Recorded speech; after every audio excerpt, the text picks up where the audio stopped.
a Massa como un presidenciable.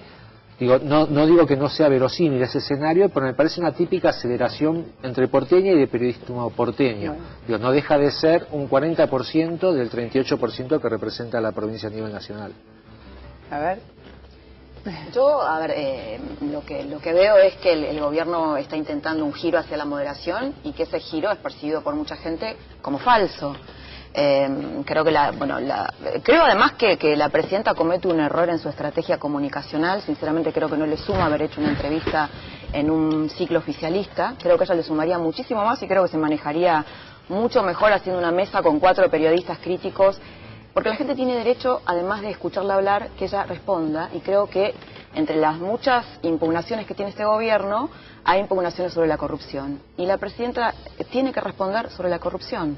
No puede. Yo lo escuchaba a Brienza el otro día que decía, bueno, yo le pregunté lo que a mí me interesaba. Bueno, la verdad que esa no es la función de un periodista, ¿no? Un periodista tiene que preguntar lo que el 70% de la gente que no votó a Cristina Kirchner le interesa.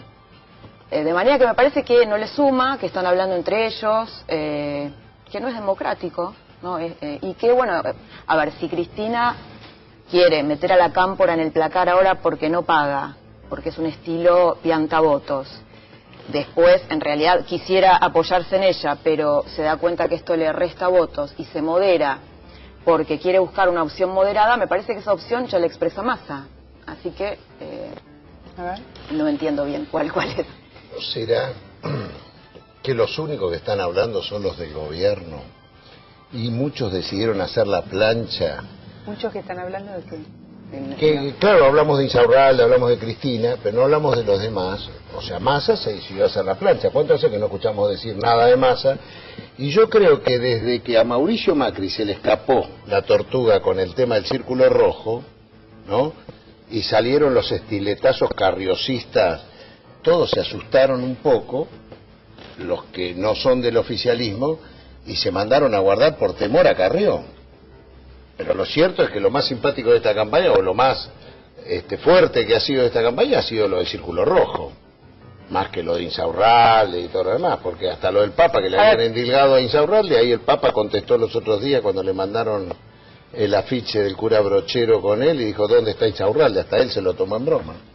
Yo creo, Mónica, que hay mucho verso, y que en parte ese verso es como si se institucionalizara cuando se dice que tal cosa es electoralista, o que el juez Bonadío procesó a Moreno por razones electoralistas, y que esto es como si el periodo electoral fuera un campo en el que la mentira es aceptada, ¿no? Entonces, ¿dónde está la mentira? Una de las mentiras está en que no se sabe para qué son las elecciones. No se sabe, que la gente no sabe bien qué se elige, qué se vota, porque hay una enorme confusión con que son prepresidenciales, con que lo que viene ahora es una segunda vuelta, porque la primera ya pasó y fue la que definió las elecciones. Hay gente que cree que lo que está eligiendo es el nuevo Congreso y que va a cambiar las relaciones de fuerzas, lo cual no va a suceder, porque la gente no tiene demasiada información sobre la aritmética parlamentaria. Entonces, las posibilidades de que cambie, bueno, el sistema argentino va a tener amortiguado el humor social, porque se cambia media Cámara de Diputados. Entonces, como se cambia, ya tenés un 50% del humor social que no llega. Y las posibilidades de que haya cambios importantes en las dos cámaras son muy bajas. Son muy bajas. Es muy probable que, lo más probable que te dicen hoy los encuestadores es que el gobierno va a perder las elecciones y puede llegar a sumar 3 o 4 diputados. Bueno, pero el resultado de las PASO y de eventualmente el 27 de octubre, más claro y más contundente, es que no hay reforma de la Constitución y no hay chances para la reelección. Eso ya marca un escenario político y una diferencia muy fuerte. A ver, yo te lo más digo, allá de punto más, punto menos, eso ya está resuelto. Vos hablabas en tu introducción de nuestras respectivas subjetividades y posicionamientos. A ver si podemos evitar una típica mecánica política y televisiva, y es que no necesariamente tenemos que matarnos los dos contra nosotros dos. Digo, ya las cámaras están preparadas para eso. No, las cámaras, tenemos 2 cámaras, no están preparadas. No te estoy adjudicando la responsabilidad, sino que estoy hablando a vos como conductor, sino que estoy hablando déjame terminar, por favor. Estoy hablando de una lógica televisiva típica de creación de conflicto, porque después te dicen al kirchnerismo que es el gran creador de conflicto. Yo creo, teniendo mi corazoncito más cerca del kirchnerismo, con muchas críticas, pero más cerca del kirchnerismo, creo que el gobierno tomó nota, creo que el resultado de las elecciones es un llamado de atención serio. Ahora creo que jamás Cristina dijo voy por la re. Empezó hace ya creo que 3 años, prácticamente 2 o 3, con su primera frase humorística, no se pongan los rulos, una cosa por el estilo. Algún otro referente de kirchnerista de mediano peso, ni siquiera de peso importante, dijo vamos por la re. Fue un gran... A ver, el gobierno necesitó como... Por la reforma de la Constitución sí hablaron mucho. Sí, pero no se habla en términos... No, bueno, incluso cuando Ricardo Forte integraba una comisión sobre la reforma de la Constitución se hablaba de temas que no fueron necesariamente la reelección de Cristina. El gobierno dejó hacer porque necesitaba evitar el síndrome del Pato Rengo. Pero Cristina jamás se jugó por el tema... Fue una mezcla de apuesta, de ambigüedad del gobierno, bueno, y de acierto positivo. Pero coincidimos en algo, es muy difícil pensar hoy en candidatos que expresen al Frente para la Victoria al nivel nacional, que sean conocidos y reconocidos por la gente. Si no, el candidato no sería Martín Insaurralde, en la provincia de Buenos Aires, alguien a quien no conoce, dicho por la presidenta misma, más que los parientes cercanos y la gente de su ya no es tan grave, pero estoy más o menos de acuerdo en cuanto a cuál fue el punto. Bueno, ya no es tan grave, pero en el... a mí yo quería... Perdóname, Pablo. Me quedaba con una cosa que decía Eduardo. La presidenta tomó nota, o el gobierno tomó nota, con las PASO. Ahora, ¿por qué tomó nota con las PASO? ¿No? Vos le preguntás a la gente... Déjame terminar a mí ahora. Vos le preguntás a la gente común y te dice, pero yo no puedo creer que la presidenta, que recién ahora se da cuenta que hay inflación, que hay inseguridad. ¿Sabes lo que yo creo? Yo creo que la presidenta del kirchnerismo duro es víctima de su propio relato. Realmente... creen que los medios mienten, que Clarín miente, tal vez La Nación miente un poco menos, y que tuvo que pasar esto... ¿Vos crees que Clarín se comporta periódicamente con estándares de eficiencia, de transparencia, tipo a la Sajón, a la BBC? Lo que creo es que hay problemas... gobierno. No, yo te digo, hay cosas, digamos, problemas por los cuales la gente no hace falta que lea Clarín, o sea... va al supermercado y sabe que hay inflación. Te pregunté tu opinión sobre la columna. Pero es que yo no estoy hablando de esto, estoy hablando de otra cosa y vos me estás corriendo el eje. Estoy diciendo que estos problemas ya existían y que la presidenta de un modo... A ver, no lo publica solo Clarín, hay un montón de otros medios que lo publican, no es solo Clarín. De hecho, a ver, yo escribo un libro, Pablo escribe libros y manifestamos lo mismo. Tiene que haber unas PASO para que se dé cuenta que hay inseguridad, que hay inflación, que la gente está disconforme con un montón de cosas, que hay corrupción. No, hubo la creación del Ministerio de Seguridad hace años atrás, ahora hay algunas contradicciones que a mí me preocupan, pero Nilda Garré fue la primera ministra, una trayectoria impecable, una respetuosa de los derechos humanos y sus designaciones de hace años atrás.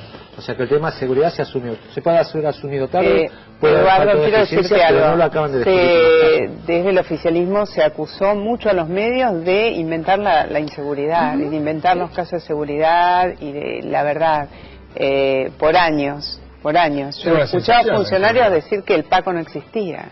Mónica, yo no creo para nada que la inseguridad no exista en absoluto. Está bien, pero una cosa es que exista y otra es que se le haga lugar como un problema de todo. Se lo plantea como un problema de la derecha, esto es lo que decía. No, esa es una actitud como de la vieja izquierda y psicobolsona.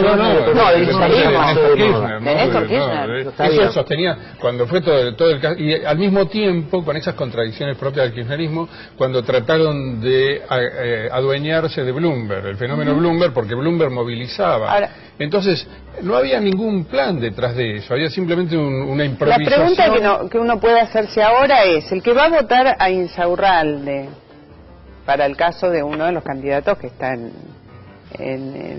el tope de la discusión, ¿vota la política de seguridad de Granados? ¿Vota la política de inseguridad que propone Curto cuando se pone el chaleco antibala? ¿O vota la política de seguridad que venía trayendo Zaffaroni en términos conceptuales? Ahí se creó una confusión. Una confusión tremenda, pero no hay tiempo de zanjarla, porque en unas pocas semanas hay que votar. Está bien, pero a ver, estamos viendo con qué naturalización todo el foco de las críticas tuyos y de los dos amigos van al kirchnerismo. ¿Cuál es la política de seguridad del resto de los candidatos? Bueno, por el momento me parece que el gobierno de Conseguidas es el que se merece el mayor caudal de crítica, de discurso y demás. Los demás navegan en la nada hasta que Macri cae presa de Eduardo, la gente, la solución de los problemas las espera de quienes gobiernan. En este momento en la provincia de Buenos Aires gobierna Scioli, en la ciudad capital está Mauricio Macri, y el gobierno nacional es de su ámbito también el control de la seguridad. Me parece un poco decepcionante después de la década ganada, después de una década, que el argumento en torno de la seguridad pueda ser de parte del oficialismo, que los demás candidatos no tienen propuestas superadoras. Tiene el tema de la baja en la imputabilidad, ¿no? ¿Hay más inseguridad ahora que hace 2 años? o es la misma? Yo no la mido. No sé, si Oli ahora dice que lo que cambió es el delito. Yo no creo que el gobierno perdió las PASO por la inseguridad, porque la verdad... Bueno, lo creen muchos intendentes. No hay más inseguridad. Sin embargo, lo creen muchos intendentes. No hay más inseguridad hoy que hace 2 años. Sin embargo, el gobierno hace 2 años sacó el 54%. Creo que es más la política, es más la cuestión económica que la cuestión de seguridad. La inflación, pero entonces estamos en un momento de... no estamos creciendo como crecíamos antes, se sienten algunas cosas, y creo que esa es la situación. Se gana por la economía y se pierde por la economía. Mónica, de todos modos, yo creo que el kirchnerismo está en una situación casi de perplejidad. Yo creo que no se repuso de la derrota. El kirchnerismo no está formateado para soportar derrotas, es muy triunfalista, es exitista. Sí busca la perpetuación. Yo no creo eso de que como Cristina no habló de eso, no se quiere perpetuar. No, por supuesto que todo confluía hacia un proyecto de perpetuación que fue, como vos decís, abortado por las primarias.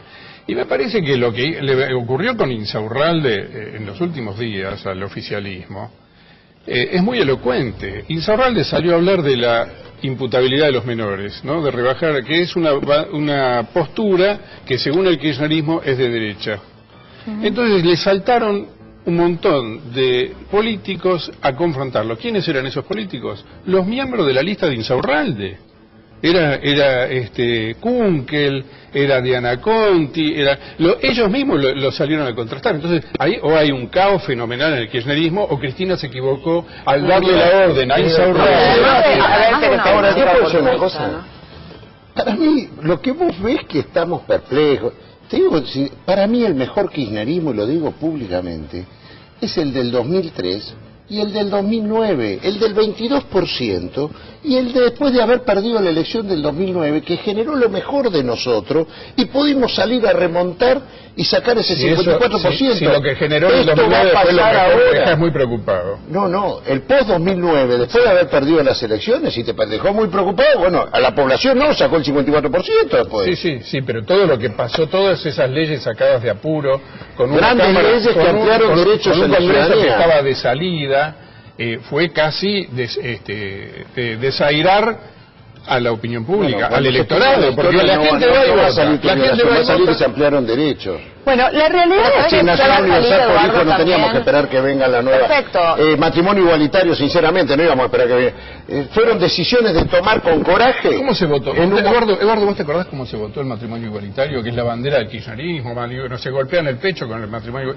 Primero, ¿de quién era la ley? De Vilma Ibarra. Exactamente. No era la de Lilita. No integraba el Frente para la Victoria. ¿Cómo que no? Vilma Ibarra no integraba el Frente para la Victoria. Ni siquiera figuraba. Aunque no fuera el gobierno, es un mérito incorporar Sí, un por proyecto supuesto, de sí, ley. Pero claro, por supuesto, sí, pero sí, se lo arroga sí. como si hubiera sido la Pero perdóname, revolución Vilma Ibarra social. integró la lista. La realidad es que Déjame recordarte cómo se votó en matrimonio igualitario. Es de Capital, esa el la Frente conozco. para la Victoria en las dos cámaras aportó el 60% de los votos negativos. Es decir, votó en contra. ¿Por qué? Con el asunto de que Kirchner les dio libertad de conciencia a los diputados y a los senadores, la mayoría votó en contra. A ver, la realidad es que lo del matrimonio ha habido... ¿Qué estamos discutiendo? Si yo no me la adjudico, Sí, el gobierno, el kirchnerismo se lo adjudica como si hubiera sido la bandera de toda la vida. No, Pablo, no. Vos dijiste que a vos no te parecía bueno ese momento. Yo lo que estoy diciendo es que las mejores leyes se votaron en el momento que perdimos las elecciones. Y me encantó que está que se diciendo pongan que en la después de agenda las parlamentaria elecciones... temas tan ampliadores de derecho como esos temas. Bueno, Eso es lo la que- realidad no es dije que la votamos nosotros. Porque la la... asignación universal por hijo sí había tenido origen en La coalición cívica. A mí me parece, Eduardo, una perdón, diputada radical. me parece que la gente en estas elecciones también está pensando en algunas cosas puntuales, y a mí me da la sensación que el tema de la inflación es absolutamente clave y decisivo a la hora de tomar decisiones. Es económico. La verdad que sí, a la hora de tomar decisiones electorales. Perdón, a mí me agrego parece que hay una preocupación cosa. en La inflación y cómo se viaja. Yo estoy convencida que la derrota en las PASO, si vos ves cómo viaja la gente del conurbano a la capital, donde tiene que emplear 2 horas de su tiempo, y la manera en que viaja, que creo que el ganado viaja mejor, es algo que influyó decisivamente en el consumo. Sí, la inflación es cómo se come, ¿eh? También. No, cómo por se supuesto, come, no, cómo seguro, se viaja. Pero digo, de capital por aire. Y además de eso es difícil lo que hace el predecir. gobierno por con supuesto. esos temas. Lo que creo que también fatigó a buena parte de la sociedad es una forma de gobernar, es un estilo de gobierno. Ese estilo es el que hizo crisis. Y creo que en ese estilo forma parte la negación de la inflación. Y el dibujo de las estadísticas forma parte de ese estilo. Entonces creo que ahí hay un problema. Y también el tema de seguir negando el problema de la seguridad, que no sé si es mayor o menor que hace 2 años, pero sí es constante y fastidia que el gobierno siga negándolo como problema. Y al final, cuando lo asumen, no saben qué hacer, entonces hacen un poco de una cosa y otra de otra. Porque lo que han hecho de poner en la provincia de Buenos Aires, que lo bendice Cristina Kirchner, a Granados, poner un ministro que viene de lo que ellos llamaban gatillo fácil, línea dura, etcétera, ¿no? Y al mismo tiempo que el principal candidato aparezca hablando de bajar la imputabilidad de los menores, vuelve con los planteos de la derecha. Sí, los planteos de la derecha los traen Tengo una sensación, y ustedes son todos periodistas, entonces me parece que es un tema que corresponde, ¿no? En los últimos años ha habido bastante poca exposición pública de los dirigentes y han ganado poca imagen frente al común de la gente, y me parece que ¿Al kirchnerista en particular decís? Muy especialmente al kirchnerismo, ni hablar de la gente de la cámpora, que directamente ni aparece en los medios, pero digo, dentro del kirchnerismo, gente que antes se prestaba a entrevistas, ha quedado han como desaparecido las pantallas. Pocos hablan y han hablado, y sobre todo los que podrían ganar y a la hora de un conocimiento público, quiero decir, la gente vota a gente que le genera confianza, no vota solamente proyectos, vota a gente que le genera confianza, que sabe que a la hora de... Es un error de comunicación, Eso es un tema... Es deliberado, bueno, está bien, pero quiero decir... Cristina Kirchner y Néstor Kirchner son los 2 presidentes que concentraron más poder en la historia argentina. Está bien, pero entonces, eso lo dejó... Todos los anuncios, toda la comunicación, toda la exposición es del líder que está en la pero fíjate que cuando tiene que elegir, perdón chicos, cuando tiene que elegir Cristina un candidato para encabezar las listas de la provincia de Buenos Aires en una elección tan sensible como esta, tiene que recurrir a un hombre que no pongo aquí en duda sus capacidades o no las conozco. Es un hombre que no es conocido y que en unas pocas semanas no puede convencer a toda una provincia de sus capacidades, de la confianza que puede generar y todo lo demás. No es conocido. A ver, se mezclaron muchos temas. Yo en el libro insisto, con mi corazoncito cerca del kirchnerismo, yo critico unas cuantas prácticas comunicacionales del kirchnerismo, a la vez que soy sumamente crítico, para decirlo rapidito, del sistema Clarín, de la subordinación de la oposición a la agenda de Clarín y demás.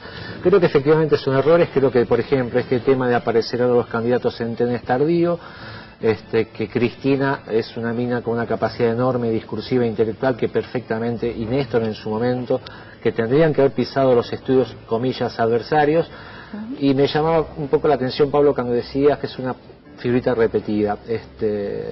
Los que mayor concentración de poder en la historia argentina, digo, pensemos en las dictaduras, ¿sí? No, te estoy hablando de presidentes constitucionales. Bueno, está bien, Alfonso, está bien. Estamos hablando de... No voy a ser bueno, tan necio. bien, pero... Estamos hablando de presidentes constitucionales. Yo no compararía nunca a un Kirchner con Videla. Yo sé que sos un chabón civilizado, digo, porque si no viene otro y me dice esta es la dictadura, ese tipo de cosas. No, a ver, vos estás presentando estos días, creo que hace un poquito, un libro que tiene que ver con el periodismo y los medios de comunicación. Que yo soy de la editorial. Vos se lo presentás. Creo que te lo presentó Washington Uranga, o estoy No, Washington lo que hizo fue una reseña como especialista en el tema. El periodismo, los medios y las batallas del kirchnerismo, se llama el libro de Blanquín. Vos sabés que en estos tiempos ha corrido lo que se llama la desintermediación. Sí, la trato bien, discúlpame, Mónica, porque me acuerdo y Pablo también está involucrado. Discúlpame que te interrumpe, Mónica. Mirá, qué cosa, no sabía, que conste que yo no sabía. Ahora cambia las preguntas. Digo porque retrocedo como momento político y comunicacional muy interesante a los años de Alfonsín, donde ustedes tuvieron laburos destacados y yo creo que meritorios, dignos, como para decir que también desde el alfonsinismo, que es con el paradigma de la pluralidad de la democracia, también se dio una batalla fuerte por los medios. No la quiero valorar ahora, está en el libro. Yo solamente quiero decir, hay un libro que recomiendo que lea para de esa época, no me parece, que se llama La democracia a pesar de todo. El mejor libro que trabaja sobre los años de Alfonsín. Es un reportaje larguísimo, es todo Alfonsín, un sudafricano, Y ayer Alfonsín dice que él se va porque Mañeto en la reunión de los capitanes de la industria le dice, usted es el obstáculo, cuando él les pide que paren con la inflación. Eduardo, no, yo quería, Eduardo, ¿a vos no te consta que ha habido un impulso por lo que se llama la desintermediación en los últimos años? O sea, el dirigente, en este caso la presidente, con su cámara de televisión, en el atril con la cámara, sin intermediarios. Sí. Sin nadie que se ponga a hacer la pregunta que por ahí se hace el tipo de la esquina. El no, ¿qué no, eso, es gobierno, eso es todo el gobierno. Todo el gobierno sabe eso. Con sus voceros principales como Víctor Hugo Morales. Bueno, estoy hablando de una política, de una estrategia de comunicación. Yo creo que nosotros como periodistas tenemos recontra naturalizado, es casi una religión profesional, y yo en ese sentido soy muy crítico de nuestras prácticas. Sé que hablan desde la comisión los tres acá, pero creo que tienen los tres terriblemente naturalizados el hecho de que el periodismo le imponga a los gobiernos o a la sociedad determinadas mecánicas que son una alternativa posible, la más conocida, y creo que los gobiernos democráticos tienen el derecho de ejercer la comunicación que necesiten, lo cual, insisto, no implica que yo no critique una serie de carencias y de yerros en la comunicación del gobierno. A ver, pero es que eso me parece el error, los gobiernos no tienen el derecho a ejercer la comunicación. No tienen libertad de expresión ante corporaciones poderosísimas como Clarín. Digo, en todo el mundo se discute, te lo digo con todo cariño, a populismo. Expertos españoles, europeos de Estados Unidos le llaman a populismo mediático y entienden que la concentración mediática y el poder de las corporaciones mediáticas están siendo un factor de erosión y debilitamiento en la calidad de las democracias. Eso se discute en Europa y Estados Unidos, no es una invención que yo hago acá como argentino. A ver, yo no veo, no veo que en Brasil, en Uruguay o en Chile se dé una confrontación de estas características. Vos podés confrontar. Y yo además... Lula le ha dicho barbaridades a la prensa. Yo te voy a contar una cosa que lo define. Yo estoy haciendo otro libro, ¿no? Y le pedí una entrevista a la presidenta. ¿Sabes lo que me contestaron? Que el camino crítico que yo había elegido hacía que ella no me recibiera. Bueno, esto no pasa en Brasil. No pasa, ¿entendés? O sea, no pasa. A Mujica lo han entrevistado periodistas profesionales y no les midió el... Pero no miramos a ver, vamos a ver. Profesional. Hablemos de la sociedad. Ser periodista es ser crítico. A ver, Pablo, decí lo que quieras porque tengo que ir cerrando. Quiero decir esto, yo en este libro lo que sostengo, esto es un diccionario del kirchnerismo, de cómo habla el kirchnerismo. Vamos a mostrarlo. Pero lo que sostengo ahí es que el kirchnerismo es un profanador de causas nobles. Lo que ustedes plantean sobre la afectación a la democracia de la concentración mediática es totalmente cierto. Es una causa noble enfrentar esa concentración, por supuesto que sí, pero no como lo está haciendo el kirchnerismo, que lo está haciendo de manera de atropellar al periodismo profesional para aniquilarlo y al mismo tiempo armando un contramonopolio de Clarín, que es el propio que lo maneja el gobierno y que tiene dos alas, la estatal y la paraestatal. Bueno, perdónenme, tengo que cerrar. Los pequeños medios privados, ¿te parece que pueden constituir una escala con la potencia comunicacional? No, porque no le sale, por eso. Señores, quiero decirles algo. Porque los lectores compran los diarios críticos. Hablemos de escala real. ¿A usted parece que se equipara la potencia de cada uno de los campos comunicacionales? Para nada. Eduardo, la televisión tiene un horario, se termina. Yo soy muy educada y me quedé sin decir un montón de cosas, obviamente por respeto a mis invitados. Muy grato a haberlos tenido aquí hablando de manera libre, desprejuiciada, como siempre. Digamos que Insaurralde no lo conocía mucho, digamos, festejemos que Jorge Tayana ha ido al ruedo electoral, porque es una... Bueno, el próximo jueves nos volvemos a encontrar. Yo me quedé con una cantidad enorme de cosas para decir, las tengo acá. Pero bueno, no tengo más tiempo que este. Y no sé, seguiremos el jueves que viene.